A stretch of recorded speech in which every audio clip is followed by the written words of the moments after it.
Good morning. ഇന്നത്തെ topic എന്ന് പറയുന്നത് പോപ്പുലേഷൻ എക്കോളജി. ഒരു പോപ്പുലേഷൻ എന്ന് പറഞ്ഞു കഴിഞ്ഞാൽ എന്നാ group of same species living together in A same area at the same time. അതിനെയാണ് ഒരു പോപ്പുലേഷൻ എന്ന് പറയുക. അതായത് ഒരു ഗിവൺ ടൈമിൽ ഒരു ഗിവൺ ഏരിയയിൽ നമ്മൾ കാണുന്ന ആ ഒരു same group of organism, same സ്പീഷീസിൽ വരുന്ന ആ ഒരു ഗ്രൂപ്പിനെയാണ് നമ്മൾ പോപ്പുലേഷൻ എന്നുള്ള രീതിയിൽ പറയുക. അപ്പോൾ ഒരു പോപ്പുലേഷനെ സ്റ്റഡി നടത്തുന്ന സമയത്ത് നമുക്ക് മനസ്സിലാക്കാൻ വേണ്ടി പറ്റും ഫ്യൂച്ചറിൽ അത് എക്സ്പാൻഡിങ് പോപ്പുലേഷൻ ആയിരിക്കുമോ, അല്ല അത് ഡിക്ലൈനിങ് ആയിരിക്കുമോ, അത് കണ്ടിന്യൂസ് ആയിട്ട് അതേ രീതിയിൽ തന്നെ സ്റ്റേഷനറി ആയിട്ട് കണ്ടിന്യൂ ചെയ്യാൻ വേണ്ടി സാധിക്കുമോ, അല്ലെങ്കിൽ ഇപ്പോൾ അതിൻ്റെ കണ്ടീഷൻ എങ്ങനെയാണ്, ഓരോ എൻവയോൺമെൻറ്റൽ ഫാക്ടർ ചേഞ്ച് ചെയ്യുമ്പോൾ അല്ലെങ്കിൽ എന്ത് തരത്തിലുള്ള ഫാക്ടേഴ്സിൻ്റെ ഇൻഫ്ലുവൻസ് അതിലെങ്ങനെയാണ് ഡിപ്പെൻഡ് ചെയ്യുന്നതെന്നുള്ള ഓരോ കാര്യങ്ങളും നമുക്കൊരു പോപ്പുലേഷനിൽ സ്റ്റഡി ചെയ്യാൻ വേണ്ടി സാധിക്കും. അതിന് മൊത്തത്തിൽ കംപ്ലീറ്റ് നമുക്ക് പറയുന്ന പേരാണ് അപ്പോൾ പോപ്പുലേഷൻ എക്കോളജി സ്റ്റഡി എന്ന് പറയുന്നത്. ഇനിയിപ്പോൾ ഒരു പോപ്പുലേഷൻ ചിലപ്പോൾ അത് ഇൻക്രീസിങ് ആവാം, അല്ലെങ്കിൽ അത് ഡിക്ലൈനിങ് ആവാം. അതൊക്കെ ബേസ് ചെയ്യുന്നത് മെയിനായിട്ട് 5 ഫാക്ടേഴ്സിനെയാണ് നമുക്ക് പറയാം. 5 ഫാക്ടേഴ്സാണ് മോർട്ടാലിറ്റി, നാറ്റാലിറ്റി, ഇമിഗ്രേഷൻ, എമിഗ്രേഷൻ, അതുപോലെ ഏജ് സ്ട്രക്ചർ. ഫസ്റ്റ് നമുക്കിതിൽ നാറ്റാലിറ്റി പറയാം. നാറ്റാലിറ്റി എന്ന് പറയുമ്പോൾ ന്യൂ ഓർഗാനിസംസ് എത്രത്തോളം അതിലുണ്ടാവുന്നത്, അതായത് ആ ഓൾഡ് പോപ്പുലേഷനിലേക്ക് എത്ര പുതിയ ആൾക്കാർ ഉണ്ടായി വരുന്നത്. പുതിയ ആൾക്കാർ എന്ന് പറയുമ്പോൾ നമുക്കറിയാം ബൈ ബർത്ത് ആവാം, അല്ലെങ്കിൽ ബൈ ജെർമിനേഷൻ വഴി ഉണ്ടാവുന്നത്, എഗ്ഗ് ഹാച്ച് ചെയ്തിട്ടുണ്ടാവുന്നത്. അങ്ങനെ ഓരോ ആൾക്കാരും പുതിയതായിട്ട് ഉണ്ടാവുന്ന ആ ഒരു ഇൻഡിവിജ്വൽ, അതിനെയാണ് നാറ്റാലിറ്റി എന്ന് പറയുന്നത്. അതായത് പഴയ ആ ഓൾഡ് പോപ്പുലേഷനിലേക്ക് എത്രത്തോളം ആൾക്കാർ ഉണ്ടാവുന്നു എന്നുള്ളതിനെയാണ് നാറ്റാലിറ്റി എന്ന് പറയുന്നത്. അതിപ്പോൾ നല്ല ക്ലൈമാറ്റിക് കണ്ടീഷൻ ആണെങ്കിൽ കുറച്ചുകൂടി ബർത്തും കാര്യങ്ങളെല്ലാം ഉണ്ടാവാം. അതുപോലെ മറ്റ് ന്യൂട്രീഷണൽ ക്വാളിറ്റി, തീരെ ന്യൂട്രീഷണൽ ക്വാളിറ്റി ഇല്ലാത്ത സ്ഥലത്ത് മരിച്ചു പോവുകയെന്നല്ലോ ചെയ്യുക, അപ്പോൾ നാറ്റാലിറ്റി കുറയുക ചെയ്യുക. അപ്പോൾ അങ്ങനെയുള്ള കാര്യങ്ങളൊക്കെ വെച്ചിട്ട് നമുക്ക് നാറ്റാലിറ്റി പറയാൻ വേണ്ടി പറ്റും. അതുപോലെ നാറ്റാലിറ്റി കൂടിയ ഒരു സ്ഥലത്ത് എന്ന് പറയുന്നത്, കൂടിയൊരു പോപ്പുലേഷൻ എന്ന് പറയുന്നത് ഗ്രോയിങ് പോപ്പുലേഷൻ ആയിരിക്കും.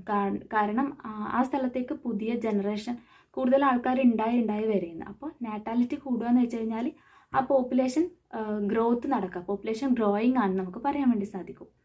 ഇനി രണ്ടാമത് പറയുന്ന ഒരു ഫാക്ടറാണ് മോർട്ടാലിറ്റി എന്ന് പറയുന്നത്. മോർട്ടാലിറ്റി എന്ന് ഉദ്ദേശിക്കുന്നത് ഡെത്ത്, മരണം എന്നുള്ള അർത്ഥത്തിലാണ്. മോർട്ടാലിറ്റി മരണം എന്നുള്ള അർത്ഥത്തിലാണ് വരിക.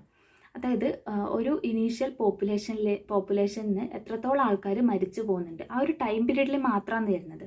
നേരത്തെ പറഞ്ഞ നാറ്റാലിറ്റി ആയാലും ആ ഒരു ഗിവൺ ടൈം പീരീഡിൽ മാത്രമായിരിക്കും വരിക. അല്ലാതെ ഏതോ കാലത്ത് ജനിച്ചതൊന്നും ഒരു സ്പെസിഫിക് ഇതിൽ നമ്മൾ ഇൻക്ലൂഡ് ചെയ്യുന്നില്ല. അപ്പോൾ ഒരു സ്പെസിഫിക് ടൈം പീരീഡിൽ വരുന്ന ആൾക്കാരുടെ ജനനവും മരണവുമാണ് ഈ പറയുന്നത്. മോർട്ടാലിറ്റി എന്ന് പറയുമ്പോൾ ഇപ്പോൾ നമുക്ക് മോർട്ടാലിറ്റി റേറ്റ് കാണാൻ വേണ്ടിയിട്ട് നമുക്കൊരു ഇക്വേഷൻ യൂസ് ചെയ്യാം. അതായത് initial population divided by the number of individuals died at a specific time period. അങ്ങനെ എടുത്തു കഴിഞ്ഞാൽ നമുക്ക് ആ മോർട്ടാലിറ്റി റേറ്റ് അറിയാൻ വേണ്ടി പറ്റും. ഇപ്പോൾ ന്യൂട്രീഷണൽ ക്വാളിറ്റി എല്ലാം കുറഞ്ഞൊരു പോപ്പുലേഷനാണെന്ന് വിചാരിക്കുക. അതുപോലെ ക്ലൈമറ്റിക് കണ്ടീഷൻസ് മൊത്തത്തിൽ ഹാർഡായിട്ടുള്ളൊരു കണ്ടീഷനാണെന്ന് വിചാരിക്കുക. അപ്പോൾ ആ സ്ഥലത്ത് പോപ്പുലേഷൻ്റെ മോർട്ടാലിറ്റി, ആൾക്കാർ കൂടുതൽ മരിച്ചു പോവുക ചെയ്യുക. ഫുഡ് കിട്ടാത്ത കേസ്, അല്ലെങ്കിൽ മറ്റെന്തെങ്കിലും ഒരു ക്ലൈമറ്റിക് ചേഞ്ച് വരുന്ന സമയത്ത് കൂടുതൽ ആൾക്കാർ മരിച്ചു പോവുക ചെയ്യുക. അപ്പോൾ എന്താ, മോർട്ടാലിറ്റി റേറ്റ് കൂടുക ചെയ്യുക. മോർട്ടാലിറ്റി കൂടുക എന്ന് പറഞ്ഞു കഴിഞ്ഞാൽ ആ പോപ്പുലേഷൻ്റെ ഗ്രോത്ത് കുറയുക ചെയ്യുന്നത്. അപ്പോൾ നമ്മളിപ്പോൾ പറഞ്ഞ 2 ഫാക്ടേഴ്സും ഓപ്പോസിറ്റാണ് വരുന്നത്. അതായത് നാറ്റാലിറ്റി കൂടുമ്പോൾ പോപ്പുലേഷൻ്റെ ഗ്രോത്ത് കൂടും, മോർട്ടാലിറ്റി കൂടുമ്പോൾ പോപ്പുലേഷൻ്റെ ഗ്രോത്ത് കുറയുക ചെയ്യുക. ഇനി മൂന്നാമത്തെ ഒരു ഫാക്ടർ പറയുന്നത് ഇമിഗ്രേഷനാണ്. ഇമിഗ്രേഷൻ എന്ന് പറയുമ്പോൾ ഇങ്ങോട്ട് വരുന്നത്, ആ ഒരു അർത്ഥത്തിലാണ് ഇമിഗ്രേഷൻ എന്ന് പറയുക. അതായത് ഇൻട്രൊഡക്ഷൻ ഓഫ് ന്യൂ സ്പീഷീസ്. ഉള്ളൊരു പോപ്പുലേഷൻ, ഒരു ഓൾഡ് പോപ്പുലേഷൻ, അതിലേക്ക് ന്യൂ സ്പീഷീസിൻ്റെ ഇൻട്രൊഡക്ഷൻ, ന്യൂ ഓർഗാനിസത്തിൻ്റെ ഇൻട്രൊഡക്ഷനാണ് വരുന്നത്. അതിപ്പോൾ എന്താവാ, സ്പോറ് വരുന്നതാവാം, അല്ലെങ്കിൽ ഈ സീഡ് ഡിസ്പേഴ്സൽ, അല്ലെങ്കിൽ എന്തെങ്കിലും വാട്ടർ കറൻറ്റ്സ് വെച്ചിട്ട് ഫ്ലൈ ചെയ്തിട്ട് വരുന്നതാവാം, ബൈ വാക്കിങ്ങോ സ്വിമ്മിങ്ങോ, അങ്ങനെ ഏത് കണ്ടീഷൻ വഴിയായാലും ഒരു പുതിയ സ്പീഷീസിൻ്റെ ഇൻട്രൊഡക്ഷനെയാണ് നമ്മൾ ഇമിഗ്രേഷൻ എന്ന് പറയുക. ഇമിഗ്രേറ്റ് ചെയ്ത് ഒരു പുതിയ ഒരു ഓൾഡ് പോപ്പുലേഷനിലേക്ക് ഇമിഗ്രേറ്റ് ചെയ്ത് വരിക എന്ന് പറയും. അപ്പോൾ ഇമിഗ്രേഷൻ കൂടിക്കഴിഞ്ഞാൽ ആ പോപ്പുലേഷൻ്റെ ഗ്രോത്ത് ഉണ്ടാവുക ചെയ്യുന്നത്. ഇമിഗ്രേഷൻ കൂടുമ്പോൾ പോപ്പുലേഷൻ ഗ്രോത്തും കൂടും.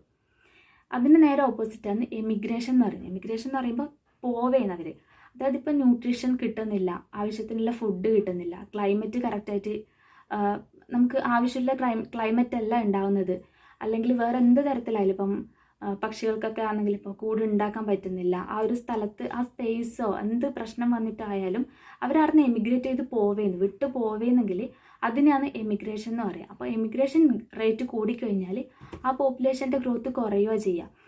ഈ ഒരു പോപ്പുലേഷനിൽ ഉണ്ടായാൽ കുറേ ആൾക്കാർ ഈ സാഹചര്യങ്ങളൊന്നും പറ്റാതെ അവർ എമിഗ്രേറ്റ് ചെയ്ത് പോവേന്ന്, വേറൊരു സ്ഥലത്തേക്ക് പോവേന്ന്. അപ്പോൾ ഈ സ്ഥലത്ത് എന്താ ഇപ്പം നടന്നിട്ടുള്ളത്? ഇമിഗ്രേഷനാണെന്ന് പറയാം. അതേസമയത്ത് ഈ പോയ ആൾക്കാർ വേറൊരു പോപ്പുലേഷനിലേക്ക് പോയി ഇൻക്ലൂഡ് ആവുകയാണെങ്കിൽ ആ സ്ഥലത്ത് നമുക്ക് ഇമിഗ്രേഷൻ നടന്നു എന്ന് പറയാം. അപ്പോൾ ഇമിഗ്രേഷൻ എന്ന് പറയുന്നത് ഇൻട്രൊഡ്യൂസ് ചെയ്യുന്നതും എമിഗ്രേഷൻ എന്ന് പറയുന്നത് ഇടുന്നത് തിരിച്ചു പോവേന്ന്, മൂവ്മെൻറ്റ് നടക്കുകയെന്ന് അങ്ങനെ പറയാം. ഇനിയിപ്പോൾ പറഞ്ഞ എമിഗ്രേഷനിൽ നമുക്ക് മൈഗ്രേഷനിൽ ഉൾപ്പെടുത്താൻ വേണ്ടി പറ്റും. സിമ്പിളായിട്ട് പറഞ്ഞു കഴിഞ്ഞപ്പോൾ നമ്മളെ നാട്ടിൽ നിന്ന് കുറേ ആൾക്കാർ ഇപ്പോൾ ഗൾഫിലേക്കോ മറ്റുള്ള രാജ്യങ്ങളിലേക്കെല്ലാം പോകുന്നത് കൂടുതൽ സാഹചര്യം തേടിയിട്ട് അവർ പോകുന്നതായിരിക്കും. ആ പോകുന്നതിന് നമുക്ക് മൈഗ്രേഷൻ അഥവാ എമിഗ്രേഷൻ എന്നുള്ള രീതിയിൽ പറയാം. അവർ ഡിസ്പേഴ്സൽ നടത്തി അവർ പുറത്തേക്ക് പോകുന്നതെന്നുള്ള അർത്ഥത്തിൽ. ഇനി അഞ്ചാമത്തെ ഒരു മെയിനായിട്ടുള്ള ഫാക്ടർ, ഒരു പോപ്പുലേഷനെ ബാധിക്കുന്ന മെയിനായിട്ടുള്ള ഒരു ഫാക്ടറാണ് ഏജ് സ്ട്രക്ചർ പറയുന്നത്. നമ്മളിപ്പോൾ ഒരു പോപ്പുലേഷൻ കൺസിഡർ ചെയ്ത് കഴിഞ്ഞാൽ ആടെയുള്ള എല്ലാ ആൾക്കാരും ആ ഒരു പോപ്പുലേഷനിലുള്ള എല്ലാ ഓർഗാനിസും ഒരേ ഏജ് ഗ്രൂപ്പിൽ പെടുന്നതായിരിക്കില്ല ഒരിക്കലും. അതിൽ തന്നെ കുറേ തീരെ ചെറിയ ആൾക്കാരുണ്ടാവാം, അതിൽ ഗ്രോത്ത് നടന്ന് വരുന്ന ഓരോ ഡിഫറെൻറ്റ് സ്റ്റേജിലുള്ള ആൾക്കാരുണ്ടാവാം. അപ്പോൾ ഏജ് സ്ട്രക്ചർ പറയുമ്പോൾ നമുക്കതിനെ മൂന്ന് സ്റ്റെപ്പ് എന്നുള്ള രീതിയിൽ നമുക്ക് പറയാം. അതായത് പ്രീ റീപ്രൊഡക്റ്റീവ് സ്റ്റേജിലുള്ളവർ, അതുപോലെ പോസ്റ്റ് റീപ്രൊഡക്റ്റീവ് സ്റ്റേജിലുള്ളത്. നമുക്ക് ഇപ്പോൾ ഒരു ഗ്രോയിങ് പോപ്പുലേഷൻ ആയിരിക്കണം എന്ന് വെച്ചോ, അടുത്തൊരു ഫ്യൂച്ചറിൽ ഗ്രോത്ത് നടക്കേണ്ട ഒരു പോപ്പുലേഷൻ ആണെങ്കിൽ ആ പോപ്പുലേഷനിൽ പോസ്റ്റ് റീപ്രൊഡക്റ്റീവ് ആൾക്കാർ കുറവായിരിക്കണം. പക്ഷേ അതേ പോപ്പുലേഷനിൽ പ്രീ റീപ്രൊഡക്റ്റീവ് ആൾക്കാർ, അതായത് ചെറിയ കുട്ടികളുടെ എണ്ണം കൂടുതലുണ്ടായിരിക്കണം. എന്നാലേ ആ പോപ്പുലേഷൻ ഫ്യൂച്ചറിൽ ഗ്രോയിങ് ആണെന്ന് നമുക്ക് പറയാൻ വേണ്ടി പറ്റും. ഇനി ഈ 3 ഏജ് ഗ്രൂപ്പിനെ വെച്ചിട്ട് തന്നെ നമുക്ക് ഒരു പിരമിഡ് പോലെ കൺസിഡർ ചെയ്യുകയാണെങ്കിൽ ഫ്യൂച്ചറിൽ ഉണ്ടാവുന്നത് നമുക്ക് ഈ ഒരു പിരമിഡ് വെച്ചിട്ട് നമുക്ക് എക്സ്പെക്റ്റ് ചെയ്യാൻ വേണ്ടി പറ്റും. അപ്പോൾ ഒരു എക്സ്പാൻഡിങ്, നമുക്കിപ്പോൾ ഒരു പിരമിഡ് കൺസിഡർ ചെയ്യുന്ന സമയത്ത് ഏറ്റവും ബേസിൽ നമ്മൾ ചെറിയ കുട്ടികൾ എടുത്തു കഴിഞ്ഞാൽ പ്രീ റീപ്രൊഡക്റ്റീവ് ഏജിൽ വരുന്ന ആൾക്കാർ, പിന്നെ അതിൻ്റെ മിഡിൽ പോർഷനിൽ വരുന്നത് ഇപ്പോൾ റീപ്രൊഡക്റ്റീവ് ഏജിലുള്ളവരും, അതിൻ്റെ ഏറ്റവും മുകളിൽ വരുന്നത് ആ പിരമിഡിൻ്റെ ഏറ്റവും ടോപ്പിൽ വരുന്നത് പോസ്റ്റ് റീപ്രൊഡക്റ്റീവ് ആയിട്ടുള്ള ആൾക്കാരുമാണ്. അപ്പോൾ ഈ ഒരു പിരമിഡ് കൺസിഡർ ചെയ്യുമ്പോൾ എക്സ്പാൻഡിങ് ബേസ് ആണെന്ന് വിചാരിക്കുക. എക്സ്പാൻഡിങ് ബേസ് ആണെന്ന് പറഞ്ഞു കഴിഞ്ഞാൽ പ്രീ റീപ്രൊഡക്റ്റീവ് ഉള്ള ആൾക്കാരാണ് കൂടുതലുള്ളത്. അപ്പോൾ അങ്ങനെ ഒരു പോപ്പുലേഷൻ ആണെങ്കിൽ അത് കൂടുതൽ ഗ്രോത്ത് നടക്കുന്ന ഒരു പോപ്പുലേഷൻ ആയിരിക്കും. ഫ്യൂച്ചറിൽ ഗ്രോത്ത് നടക്കാൻ ചാൻസുള്ള ഒരു പോപ്പുലേഷനാണ് ആ ഒരു രീതിയിൽ എക്സ്പ്രസ് ചെയ്യുന്നത്. ഇനിയിപ്പോൾ നേരെ മറിച്ച് ഒരു മോർ ഈവൺ ആയിട്ടുള്ള ഒരു ഡിസ്ട്രിബ്യൂഷൻ ആണെന്ന് വിചാരിക്കുക. അതായത് ഓൾമോസ്റ്റ് അങ്ങനെ ഒരു പിരമിഡ് അല്ല, ഓൾമോസ്റ്റ് ഈ എല്ലാ ഏജിലുള്ള ആൾക്കാരും ഈക്വലായിട്ട് വരുന്ന ഒരു പോപ്പുലേഷൻ ആണെങ്കിൽ അത് സ്റ്റേഷനറി പോപ്പുലേഷൻ ആയിരിക്കും. ഫ്യൂച്ചറിലും അത് ഏതാണ്ടൊരു സ്റ്റേഷനറി സ്റ്റേറ്റിൽ തന്നെ കണ്ടിന്യൂ ചെയ്യുന്ന ഒരു പോപ്പുലേഷൻ ആയിരിക്കും.